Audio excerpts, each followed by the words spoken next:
Hey everybody, welcome to the weekly energy report and tarot card reading for the week of Monday, November 6th, I can never remember, to Sunday, November 12th. Today is actually Saturday the 4th, the day that I'm recording this, and it's the full moon right now.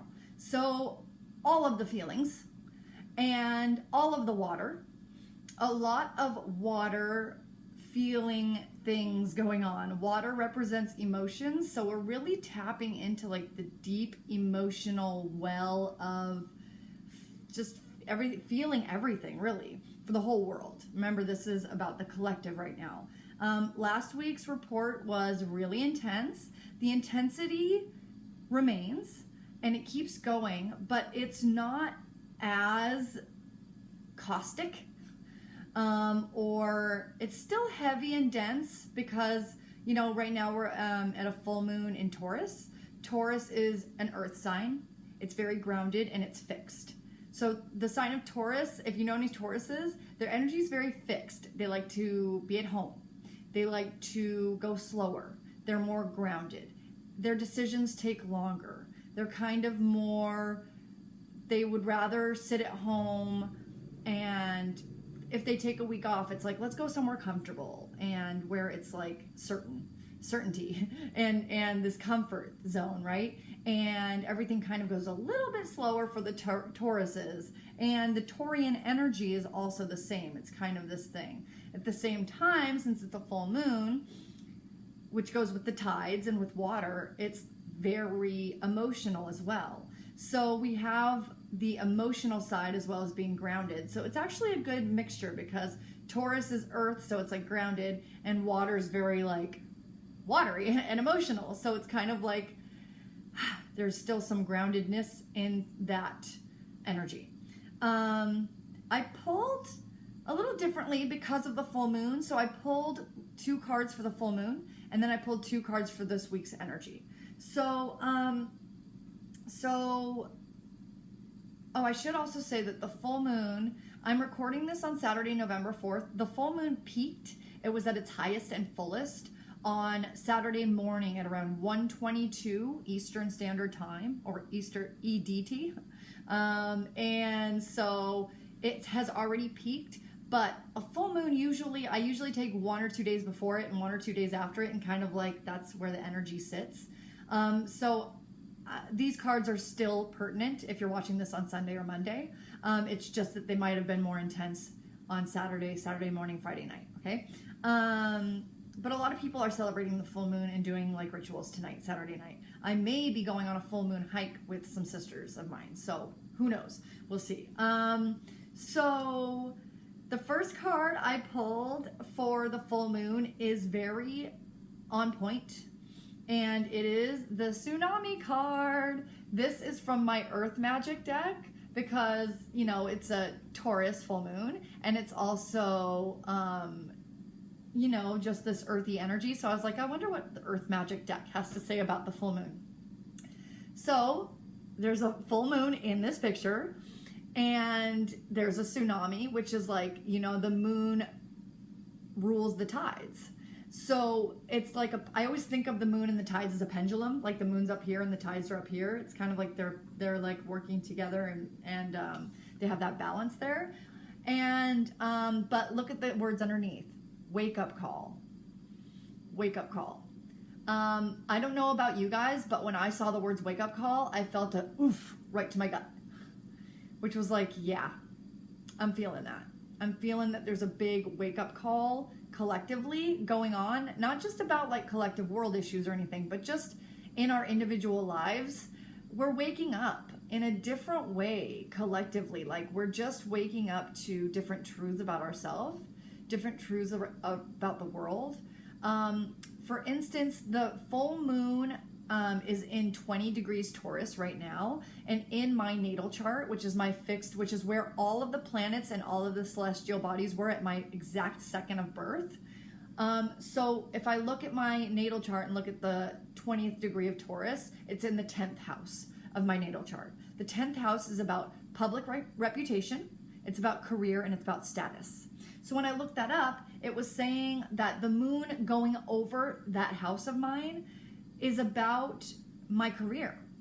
And it's about status. And status, as we know, kind of reflects worth, because we're like, whatever our status or our public status is, it makes us feel either worthy or am I at the status I want to be or not. And so there's a lot of approval and recognition conversations around that. So that's what I think of right now when I'm thinking of the moon. For me, it's about approval and recognition. But on the other side of that, you know, I could, because it's like I'm trying to get, so if it's in the 10th house like it is for me, then it's about getting order and control of my life. And if it's feeling out of control, or I feel like I'm not getting enough approval or recognition, then it could go into the woe is me, whiny butt phase, okay? And that's kind of where I am right now, to be honest. I'm in the like, I want attention, and if I don't get it, if I don't get acknowledged, then I'm getting whiny, okay? And I always like to think if there's a negative energy, so the reason I'm saying this is because if there's a feeling that feels negative or heavy or whiny or like I'm tired of, it's like this wake up. It's like if you're tired of acting or feeling a certain way that is pulling you down, because it's good to acknowledge our feelings, but if it feels like it's pulling you down and it keeps doing that over and over and you're like, I'm over this. It's time for me to like look at the bright side and switch this around and take control. And so for me, the other side of that energy is promoting myself. Like instead of going, woe is me, if it's about like recognition and status, then like, oh, what can I do to make that happy and sunshiny? And that goes into the other cards that I pulled too.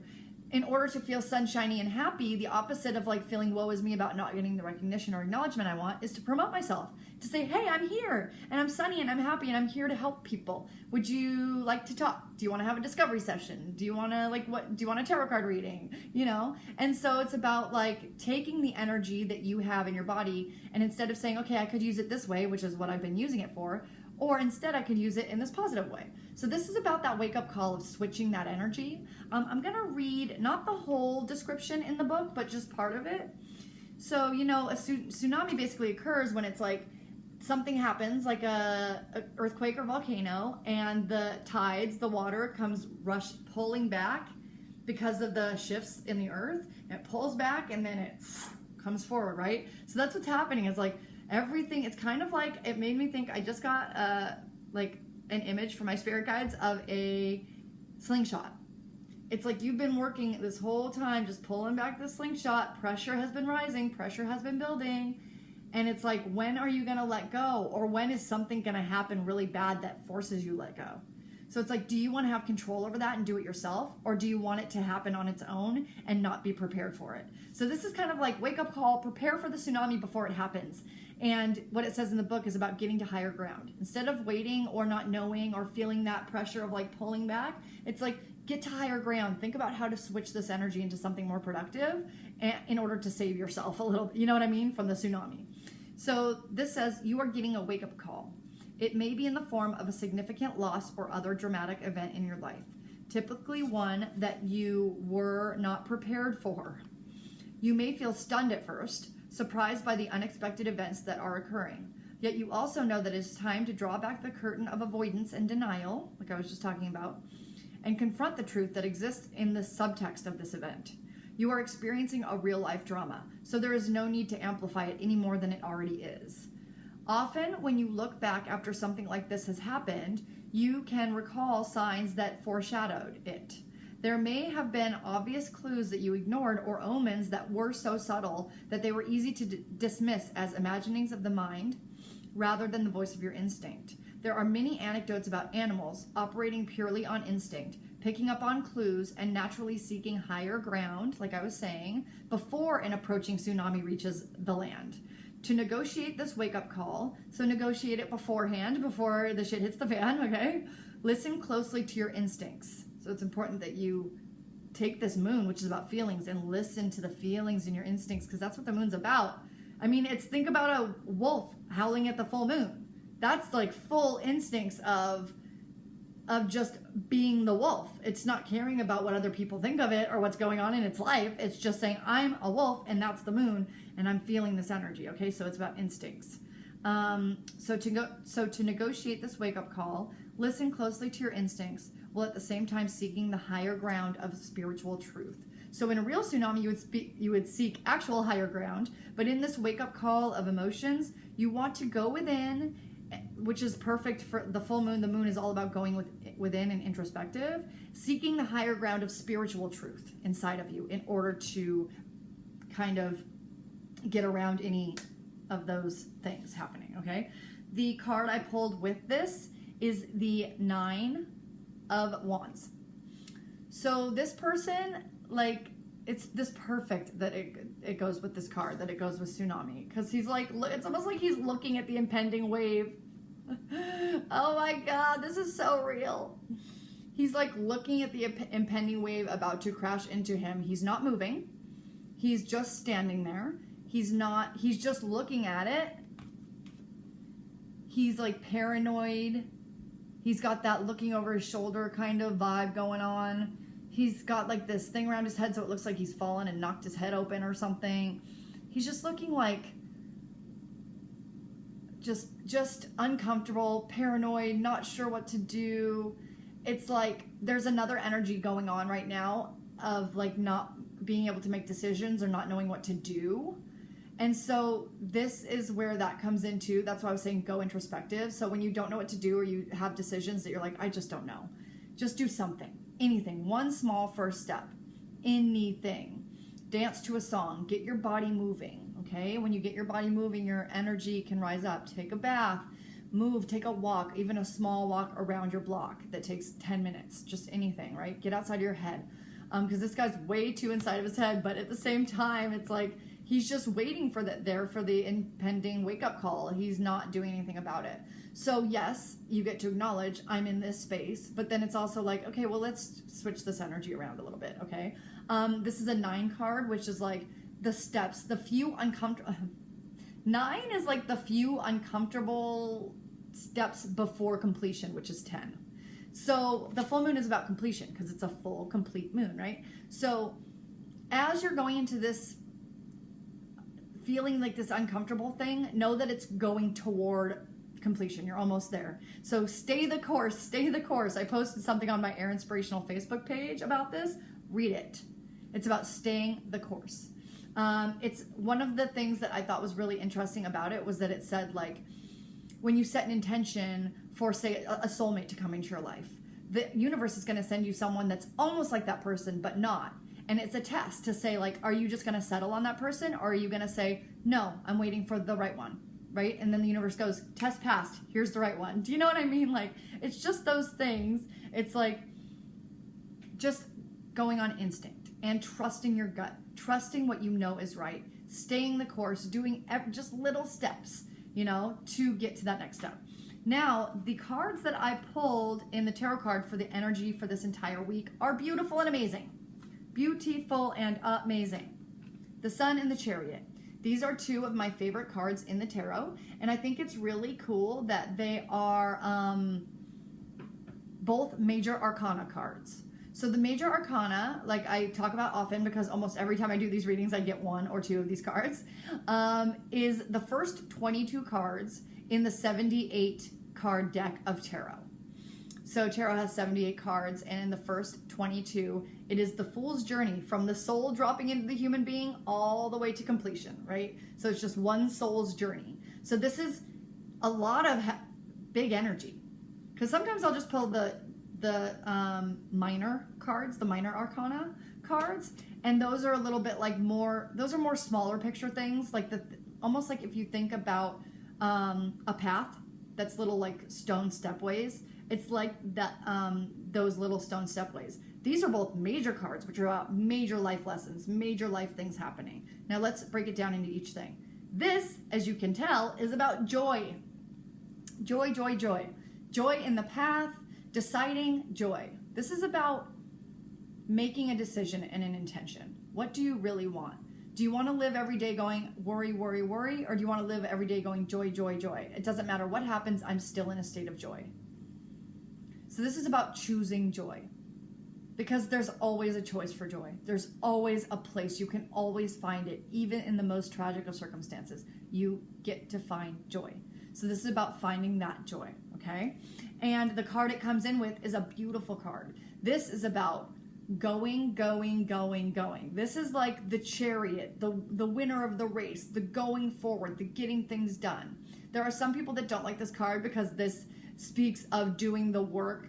It's just a lot of work that feels like, ugh, why do I have to do all this work? Can't I just, if I plan correctly in a certain way, then everything should come easier. Well, sometimes it doesn't happen that way, and sometimes it's just go and get it done. The Chariot is great because this is a moon card. This is like the most moony card, not in the major arcana because there's the High Priestess. There's some other moon cards, but this one, I mean, he's got little like moon slivers. There's like celestial bodies. There's like stars in this drapery. You know, this is the moon card. So it's like this mixture between this emotional self-involvement, but also self-acceptance, but staying the course and doing the work. So this is about really focusing on the work and doing the steps like I was talking about, but also at the same time doing it from a space of I choose joy, right? I choose joy. And as this wake-up call energy kind of flows through the week, you'll have this joy as a backup because no matter what, you'll be able to go to that place. So really it's about tapping into the joy. So think of 1 or 2 things you can do this week to tap into that joy, okay? So that's the energy report and tarot card reading for this week and the full moon tonight or this weekend, if this is Monday for you, if you're watching this on Monday.